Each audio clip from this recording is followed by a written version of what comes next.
La vie est belle, ne la gâchons pas. Business Matin, ça débute maintenant avec nos deux rubriques habituelles, l'invité et le lit de la semaine.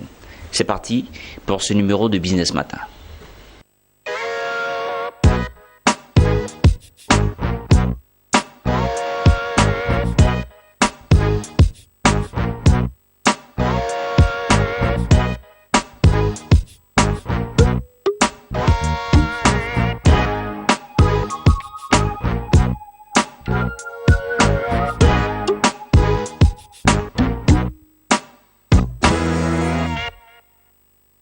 Business Matin, micro testé. Monsieur Kaba, bonjour. Bonjour. Il est l'invité de ce numéro de Business Matin avec lequel nous parlons du rôle des startups dans le développement des pays africains. Monsieur Mohamed Lamine Kaba est consultant, expert en tout ce qui est développement des startups. C'est bien ça. Monsieur Kaba, bonjour. Bonjour.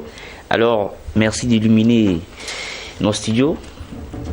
C'est un plaisir. C'est un plaisir. Alors, on parle du rôle des startups dans le développement des pays africains. Qu'est-ce qu'une startup? Comment la définissez-vous? Bon. D'abord, ça s'écrit S-T-A-R-T-U-P. C'est un mot anglais. Bon, ça peut s'écrire avec tiret ou sans tiret. Avec tiret ou sans tiret. Aujourd'hui, avec l'ampleur que les startups ont pris, on arrive à écrire startup avec tiret ou sans tiret. Et c'est un mot anglais. C'est un mot anglais. Et dans ce double mot, donc il y a start, donc commencement. Et puis app, donc progression. Donc, croissance.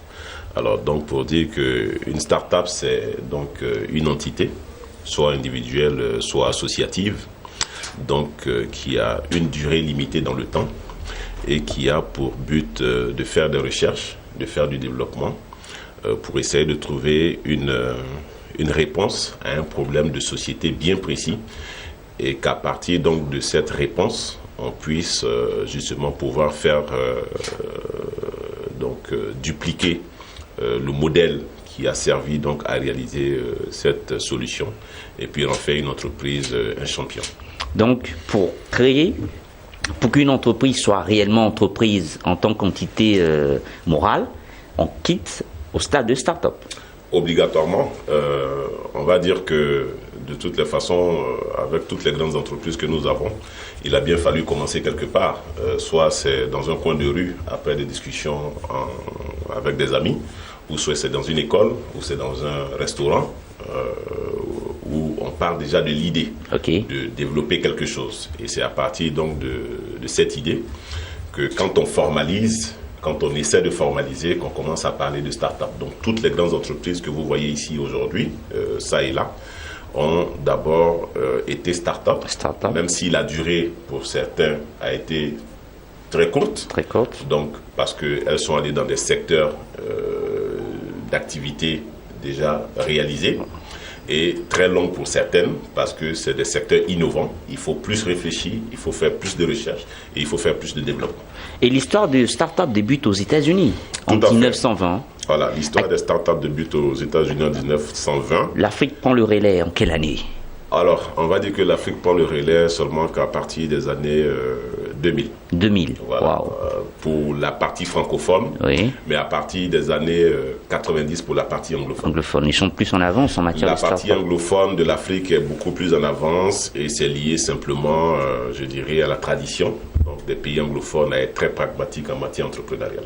Et là, on parle en même temps de l'état des lieux des start-up en Afrique. Tout à fait. Puisque la partie anglophone de l'Afrique prend le relais en 90, la partie francophone prend le relais en 2000.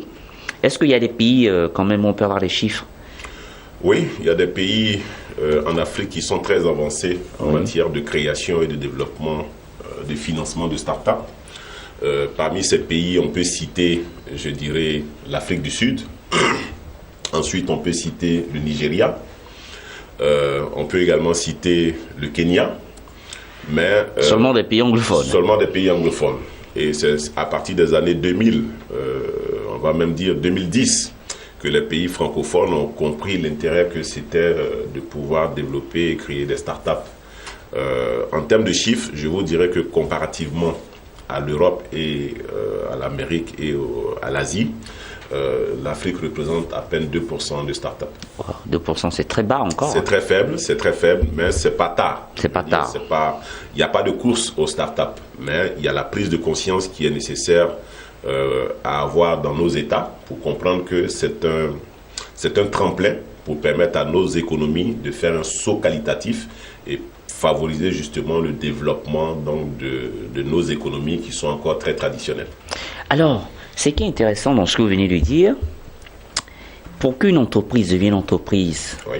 comme on les connaît comme grande entreprise aujourd'hui, on passe forcément d'une étape de start-up à une grande entreprise. Tout à fait. Mais où on met le volet PME?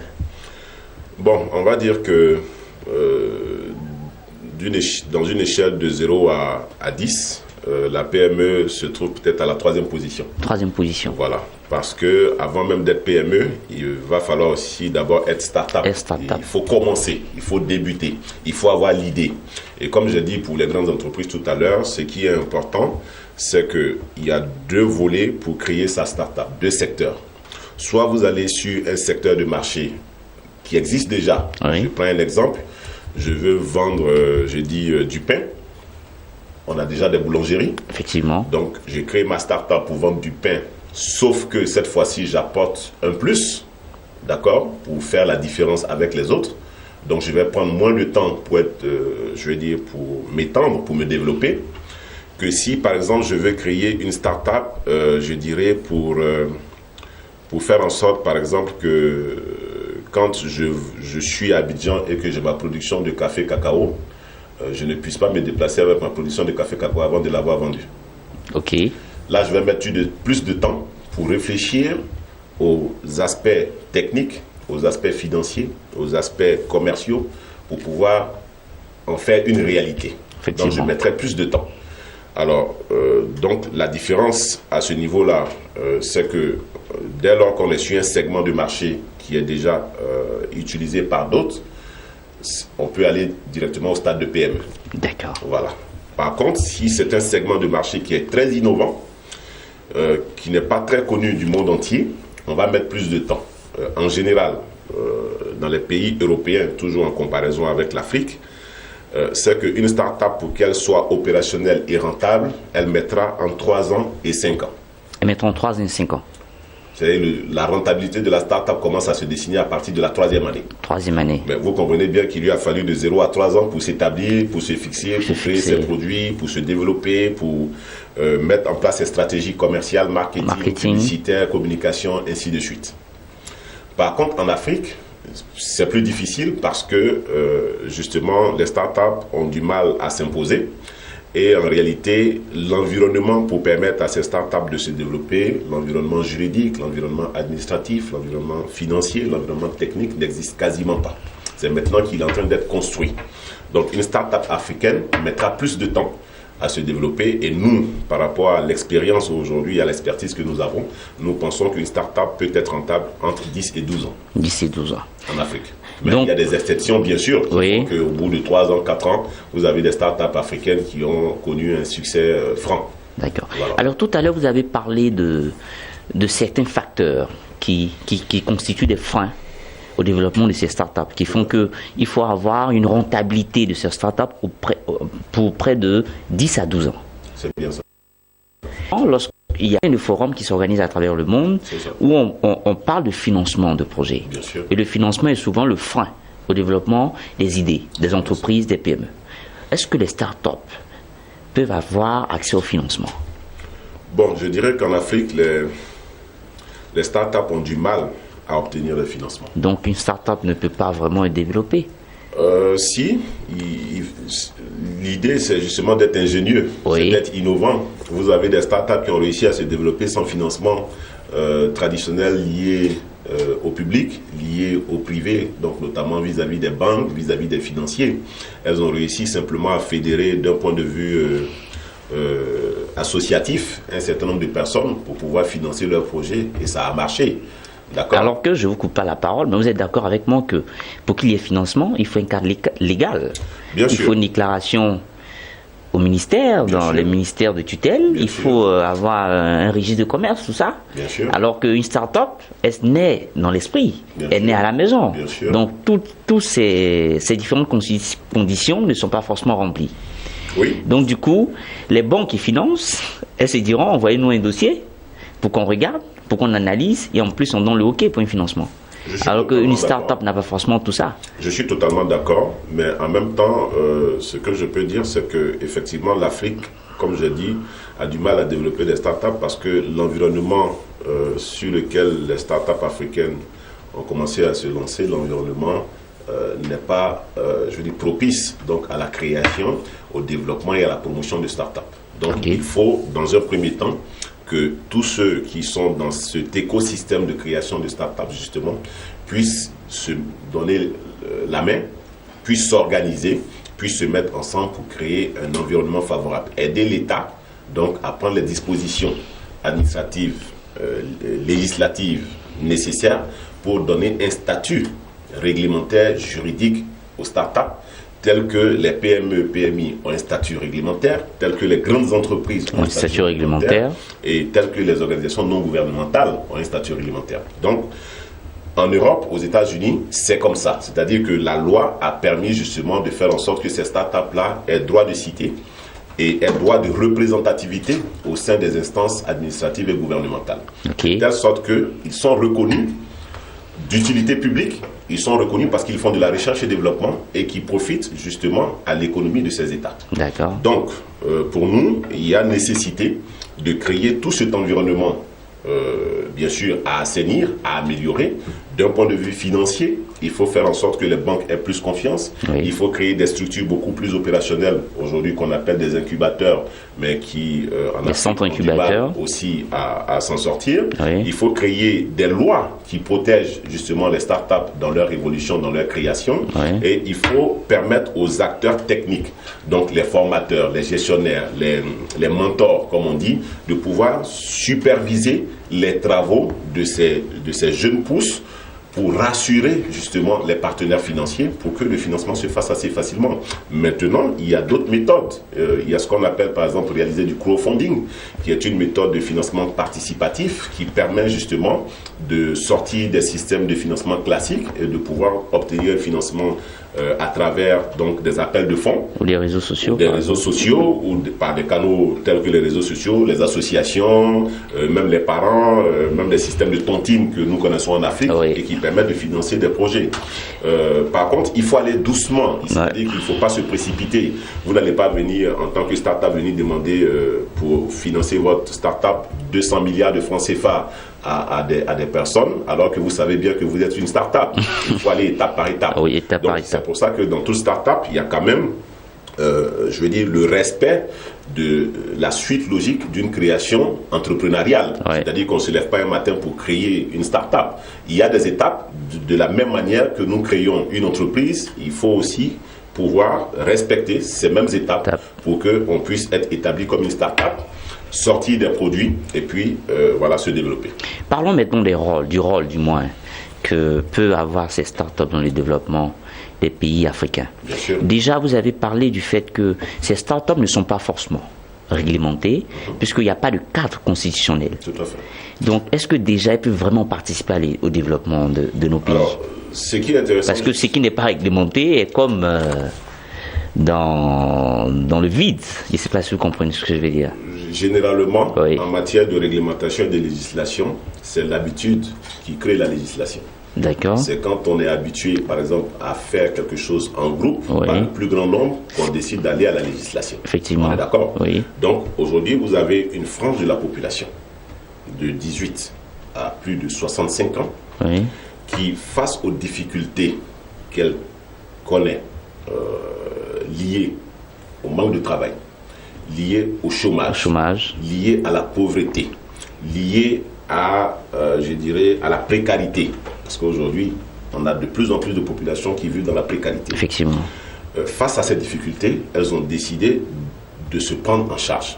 Et vous avez des leaders qui ont décidé de les accompagner, de renforcer donc leur opinion face à cette situation. Donc, de ce fait, il est possible donc de créer cette réglementation. à condition de s'organiser et de faire des propositions concrètes donc, au gouvernement, aux États. Ça, c'est la première étape. La deuxième étape, c'est qu'il faut aussi créer des organismes bien structurés, d'accompagnement, d'encadrement, de coaching, de formation, d'apprentissage aux méthodes de mobilisation des ressources pour développer, créer sa start-up. Ça, c'est la deuxième étape.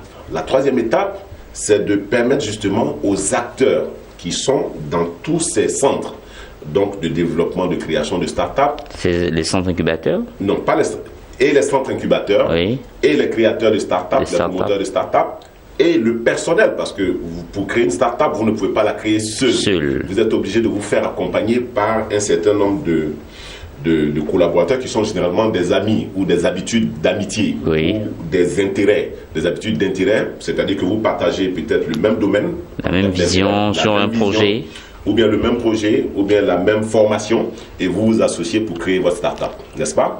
Donc, une fois que ces acteurs ont été organisés, une fois que ces acteurs ont pu mettre en place justement des structures opérationnelles, en ce moment, elles auront la main libre pour pouvoir bénéficier de toute l'assistance de l'État sur la base de leurs propres propositions. D'accord. Voilà. D'accord. Alors, on va revenir encore sur le rôle. OK. Les startups payent-elles les impôts à l'État? Alors, on va dire qu'il y a deux étapes au niveau des rémunérations des startups à l'endroit de l'État. Il y a celles qui payent les impôts. Elles payent les impôts, malgré qu'elles soient startups? Oui, parce que vous avez des startups qui sont rentables immédiatement. C'est ce que j'ai dit. Oui, effectivement. Et vous avez des startups qui ne sont pas rentables. Oui. Et donc, qui cherchent à être rentables. Donc, celles qui sont rentables immédiatement, il va sans dire qu'après avoir bénéficié des mesures d'accompagnement que les États africains ont mis en place dans chaque pays pour accompagner justement ces entités, elles payent l'impôt, c'est normal. C'est normal. Parce qu'elles sortent du circuit de start-up pour entrer dans le circuit donc, de PME, PMI, voire de grandes entreprises. En payant les impôts, elles participent au développement. En payant les impôts, elles participent forcément au développement. Deuxième élément, il y a celles qui sont encore embryonnaires et qui sont à la recherche de leur marque, qui ont besoin donc de mesures d'accompagnement, et c'est la raison pour laquelle il faut s'organiser. Il faut proposer des lois à l'État, et c'est ce que je pense que nous allons faire éventuellement. Il faut encourager, encadrer ces jeunes gens et ces personnes donc, qui ont des idées novatrices, dont la finalité permet justement à l'État de bénéficier de nouveaux tissus économiques. Je ne vous suis pas. Je reprends. Alors, je suis une start-up, je développe un nouveau marché dans le domaine, par exemple, de l'énergie. OK. C'est un nouveau produit que j'ai conçu avec un groupe de personnes, mais nous sommes encore dans la recherche-développement. OK. Nous réfléchissons, et puis au bout de 3 ans, 4 ans ou 5 ans, nous sortons un produit qui est commercialisable. OK. Je prends un exemple, je peux dire que je fais de l'énergie à partir du papier. OK. Mais ce produit, au bout du compte, quand il sera commercialisable, je serai amené à payer des impôts là-dessus, et l'État donc peut bénéficier justement des retombées de mes recherches.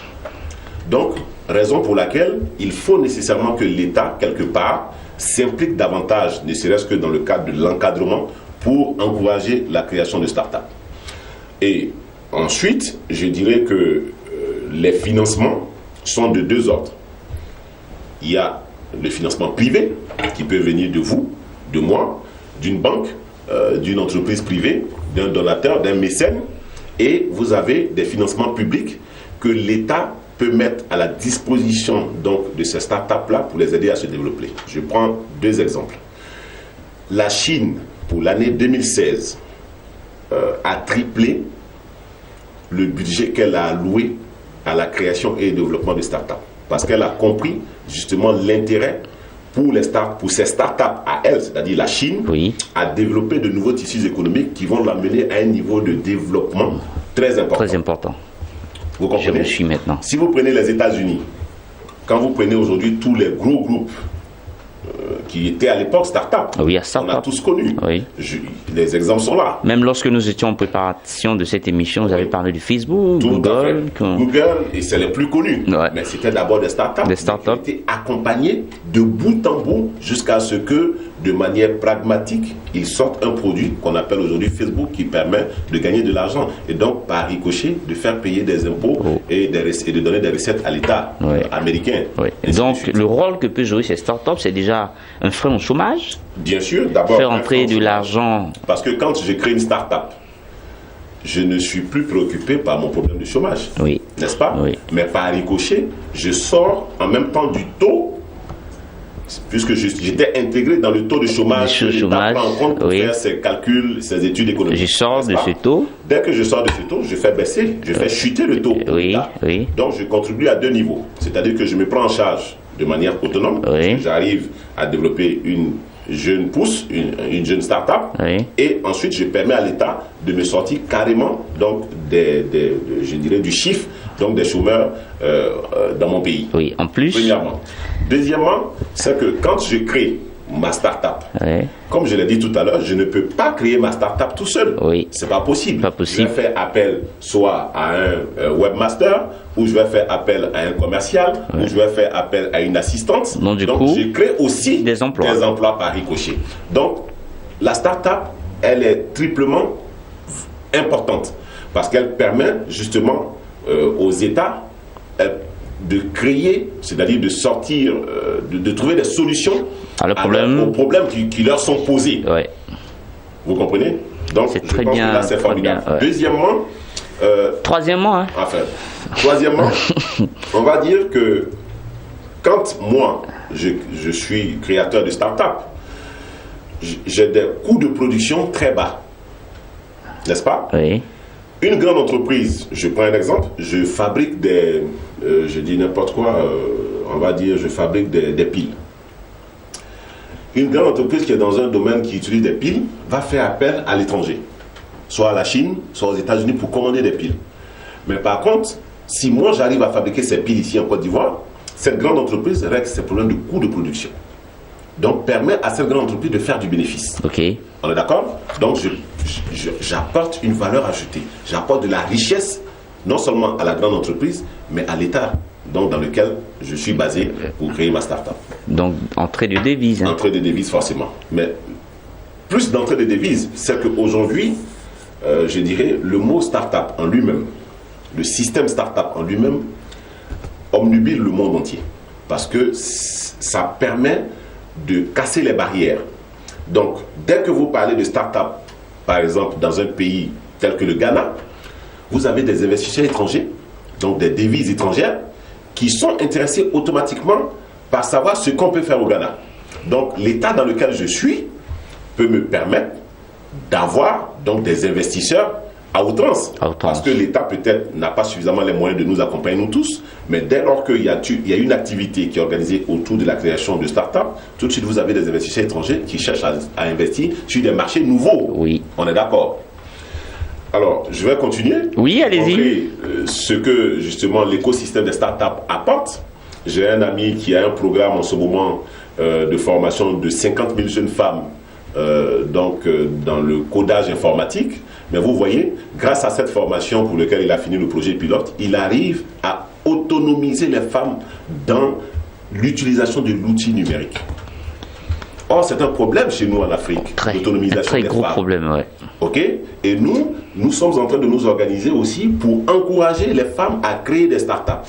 Parce que nous savons tous de manière directe que les femmes sont meilleures gestionnaires que les hommes. On est d'accord? Mais M. Kaba, je voulais vous poser une question. Est-ce que finalement, l'idée de création d'une start-up n'est pas liée à l'entrepreneuriat? Bon, alors, on va dire que l'entrepreneuriat englobe la création des start-up. Parce que vous ne pouvez pas limiter seulement l'entrepreneuriat qu'à la création des start-up. Vous avez des personnes qui ont suffisamment de matière grise, qui ont suffisamment de matière financière, qui ont suffisamment de moyens structurels pour pouvoir créer des entreprises. C'est aussi de l'entrepreneuriat. Donc on ne peut pas limiter seulement l'entrepreneuriat à la création de start-up. Mais par contre, c'est le début. C'est-à-dire que pour le début de l'entrepreneuriat, vous êtes obligé de passer par donc la création de start-up. Donc c'est une étape importante. Du coup, la start-up a un rôle prépondérant dans le développement, parce que déjà on parle d'autonomisation des femmes. Bien sûr. Mais autonomisation de l'individu même tout court. Parce que moi, quand je crée ma start-up, je m'affranchis de certaines difficultés. Parce que je suis focalisé par un objectif, c'est le résultat. Donc dès lors, tout ce qui peut contribuer à me faire me sentir inutile est mis de côté. Oui. Et ça me permet d'être utile, non seulement pour moi-même, pour ma famille, pour mes proches et pour donc l'entité la plus globale qui est l'état dans lequel je suis. Mohamed Lamine Kaba. Oui. Merci d'être venu. Merci. Merci à vous. C'était l'invité de ce numéro de Business Matin, Mohamed Lamine Kaba. Il est consultant expert en start-up. Et on s'attrape bientôt pour un événement. Bon, pour un événement. Effectivement. Ouais. Merci. On part maintenant pour la deuxième et dernière ligne droite de cette émission, le livre de la semaine.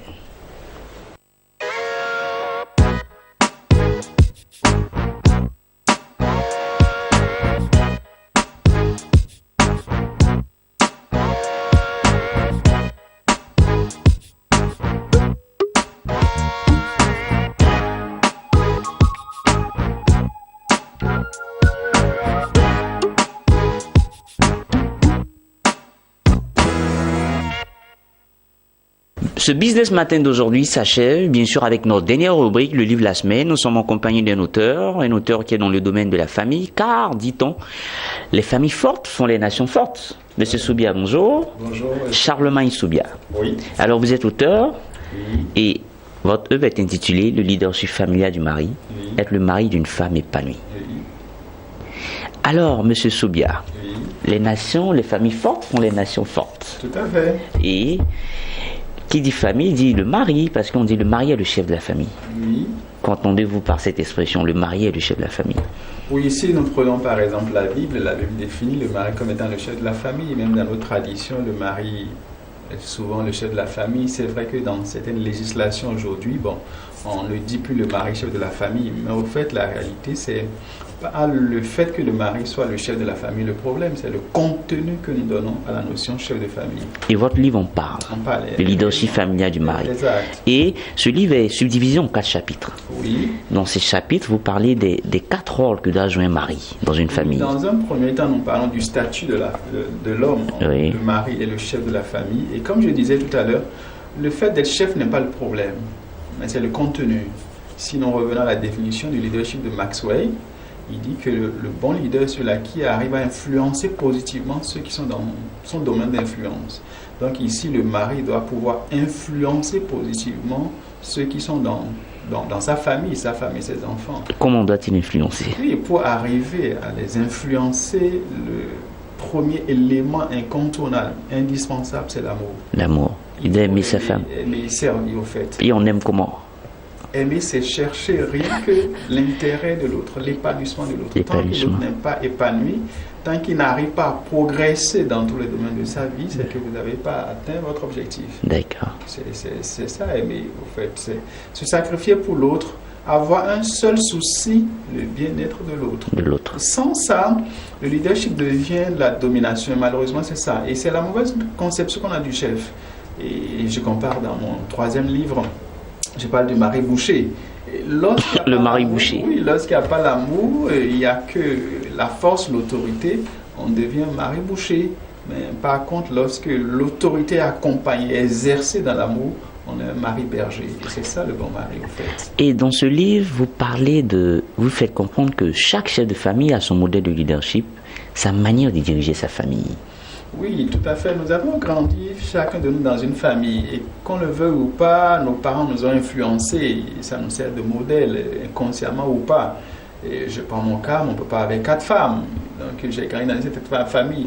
Donc il n'y a pas celui-là qui n'a pas grandi dans une famille. Et on est influencé par cela. Comme le disait Jean-Jacques Rousseau, l'homme est produit de la culture. Donc on est produit de quelque chose. Mais est-ce que on a grandi là où on a grandi, ou bien cette terre dans laquelle on a eu à grandir était la bonne terre? Ouais. Il faut se remettre en cause. C'est pas parce que mon papa avait 4 femmes que je dois avoir aussi 4 femmes. Donc il faut se remettre en cause et chercher à avoir notre modèle. Ouais. Il faut voir aussi le fait qu'aujourd'hui il y a des mutations au niveau de nos sociétés. Avant, par exemple, la femme restait exclusivement à la maison et le mari allait travailler, venait peut-être avec l'argent. Aujourd'hui, les femmes travaillent aussi. Travaillent aussi. Donc, si vous revenez tous les deux fatigués du travail et toi, tu veux rester seulement dans le divan et faire comme le faisait ton grand-père, Et ça posera problème. Ça pose problème, effectivement. Ça posera problème. Donc, tu es obligé aussi, en principe, de mettre la main à la pâte, d'aider ta femme à la cuisine ou bien t'occuper des enfants, etc.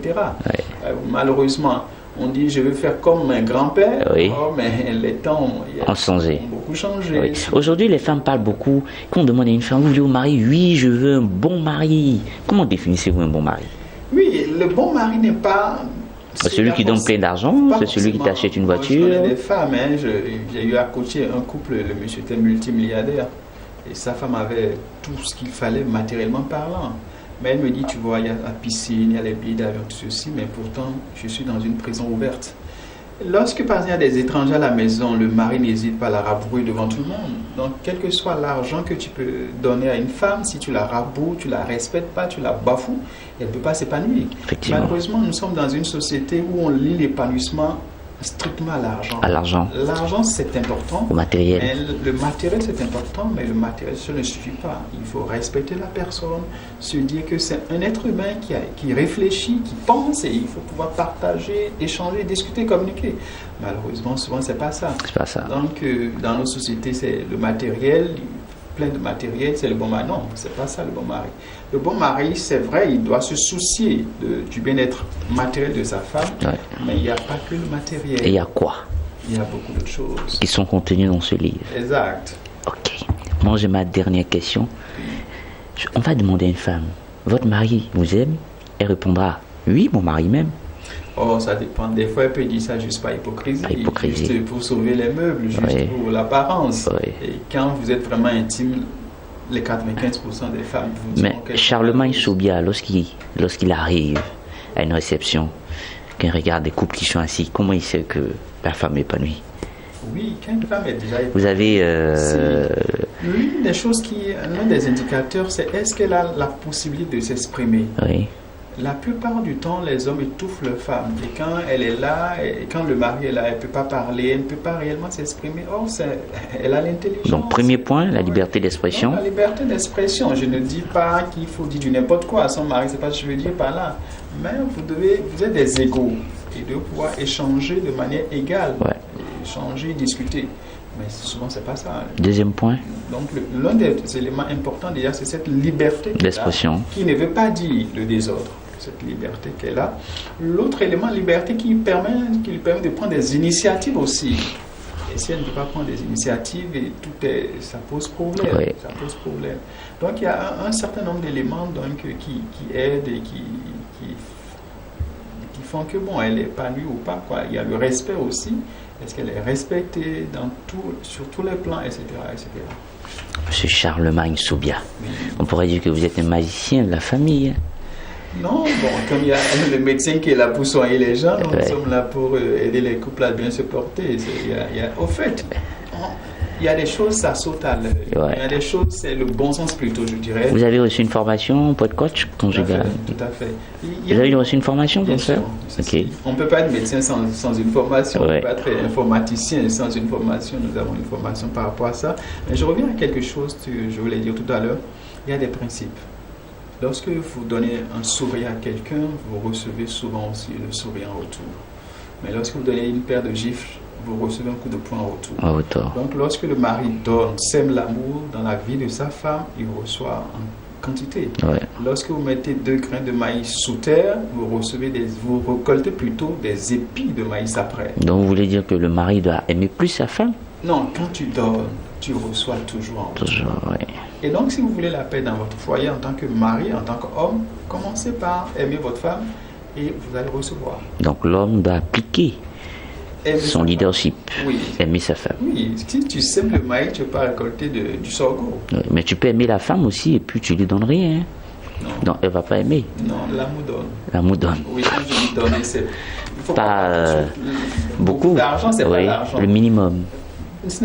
Donner, ce n'est pas que l'argent. Il y a le temps, par exemple. Le temps. Il y a des gens qui donnent tout l'argent à leur femme et ils n'ont jamais le temps pour leur femme. Et ils sont surpris de voir après que leur femme les trompe. Avec le footballeur du quartier. Ce n'est pas Petit footballeur du que quartier. donner, ce n'est pas que l'argent. Ouais. Donner, c'est sur tous les plans. Ouais. Son temps, son sourire, etc. etc. Ouais. Donc vous pouvez donner tout l'argent, mais si vous êtes tout le temps absent, Ouais. mais ne soyez pas surpris qu'elle vous trompe. Ouais. Je vais vous poser une dernière question Donc, banale. En tout. Et une dernière question banale. Oui.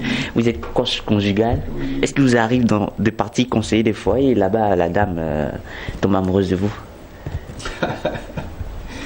Ça, c'est l'un des risques de notre métier. Ah d'accord. Donc je veux plus. On va plus continuer là-dessus. On va tout faire toujours Ouais. pour centraliser les choses, pour recentrer les choses. D'accord. Charlemagne Sobia, merci d'être venu. Merci pour Le l'invitation. livre de la semaine, pour toute cette semaine, c'est ce livre qui a l'honneur, le leadership familial du mari. Être le mari d'une Épouse épanouie. épouse épanouie. Charlemagne Sobia, il est coach conjugal. C'est ça. Merci d'être venu. Merci pour l'invitation. Ouais, merci. Ciao, ciao. Et puis, à la semaine prochaine pour un autre numéro de Business Matin.